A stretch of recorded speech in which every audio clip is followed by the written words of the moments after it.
Está escrito em Efésios capítulo 5, versículo 14 o seguinte: pelo que diz, desperta, ó tu que dormes, levanta-te de entre os mortos e Cristo te iluminará. Meu irmão, minha, existe uma diferença, eu diria, silenciosa, mas gigantesca entre estar vivo e estar verdadeiramente acordado. É totalmente possível para um ser humano caminhar pela terra, trabalhar, formar uma família, sorrir para as fotografias e ainda assim carregar no peito uma alma que dorme em um sono profundo. Pois é a este estado de torpor que as Sagradas Escrituras se referem quando nos faz um apelo urgente.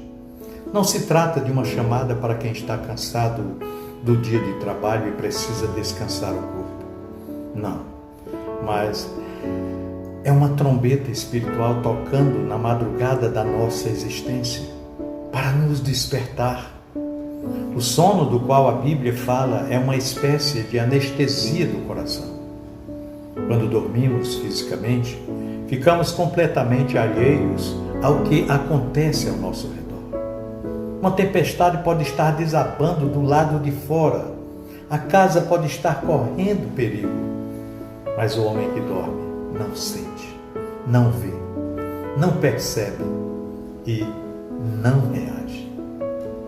Da mesma forma, quando a nossa alma adormece espiritualmente, a glória de Deus pode até estar se manifestando ao nosso lado, os sinais da eternidade podem estar gritando aos nossos ouvidos, mas o nosso interior permanece insensível, imóvel e frio, como quem dorme um sono profundo. Este sono, ele não chega de repente, ele é sutil, é como o sono físico, dá os seus sinais. Ele vem disfarçado de rotina, de preocupações diárias e de uma aceitação passiva das coisas como elas são. Aos poucos, vamos deixando de nos surpreender com a graça de Deus. A oração vai se tornando um hábito mecânico. A leitura das verdades sagradas da Bíblia vira apenas um cumprimento de tarefa.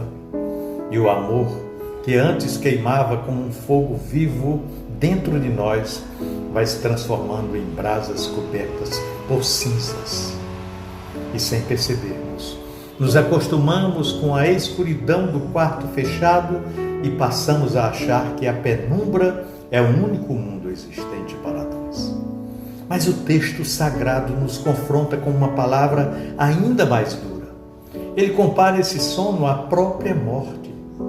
Estar adormecido na fé significa estar perigosamente perto de um estado de dormência espiritual tão denso que nos torna incapazes de responder ao toque da vida divina.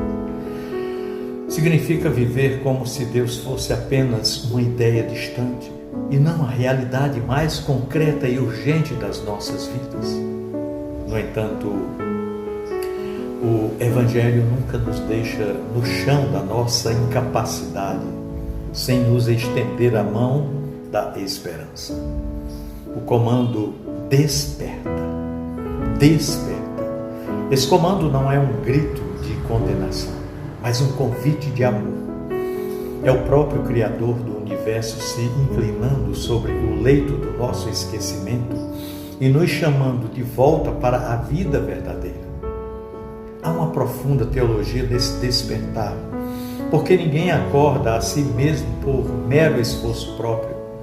É a voz do Senhor que quebra a paralisia espiritual.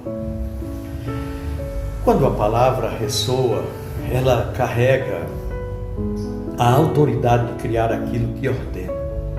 O mesmo Deus que disse, haja luz no início da criação, é o mesmo que diz ao seu coração hoje, ao meu coração também, para que venhamos acordar. Ele não nos pede para produzir nossa própria iluminação, nem para acender uma vela nas nossas próprias forças. A promessa é clara e gloriosa. Ele declara, e Cristo te iluminará. Essa luz de Cristo não é uma iluminação abstrata, mas a presença viva do próprio Senhor, dissipando as sombras da nossa ignorância, do nosso pecado e da nossa indiferença. Quando a luz de Cristo toca o ser humano, o mundo ganha novas cores e a vida recupera o seu propósito original. A culpa que pesava sobre os ombros é dissolvida na certeza do perdão. O medo do futuro dá lugar a uma confiança inabalável no cuidado do Pai.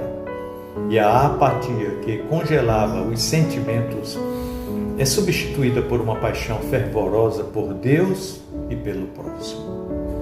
A iluminação de Cristo nos faz ver a realidade como ela realmente é. Revela o valor inestimável da eternidade e também a pequenez das coisas passageiras pelas quais tantas vezes nós gastamos a nossa energia e o nosso tempo. Levantar-se dentre os mortos significa dar um passo de fé para fora da tumba do comodismo. Significa tomar a decisão consciente de abandonar as práticas da escuridão, a hipocrisia, as máscaras que usamos para impressionar os outros e a ilusão de que nós podemos ser felizes longe da fonte da vida.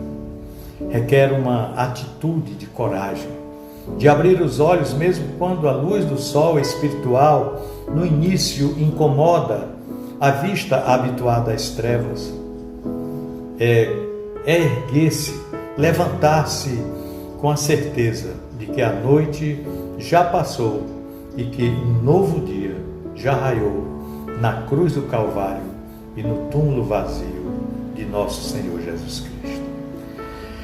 Portanto, a mensagem que ressoa no dia de hoje não é um conselho vago, mas um chamado de emergência e de graça indizível. Não permita que mais um dia se perca na névoa da distração. Não aceite continuar vivendo apenas no piloto automático da existência, arrastando os pés por um caminho que não leva à vida abundante. O Rei da Glória está de pé à sua porta, chamando o seu nome com doçura e firmeza. Deixe que a luz dele penetre até os cantos mais escondidos do seu ser. Permita que o calor do Espírito Santo derreta toda a rigidez do seu coração e renove a sua mente. Hoje é o dia de abrir os olhos para a eternidade, de levantar-se da prostração e de caminhar na claridade gloriosa daquele que nos amou e nos libertou de todo o império das trevas. Pensemos nisso, no amor de Cristo. Amém.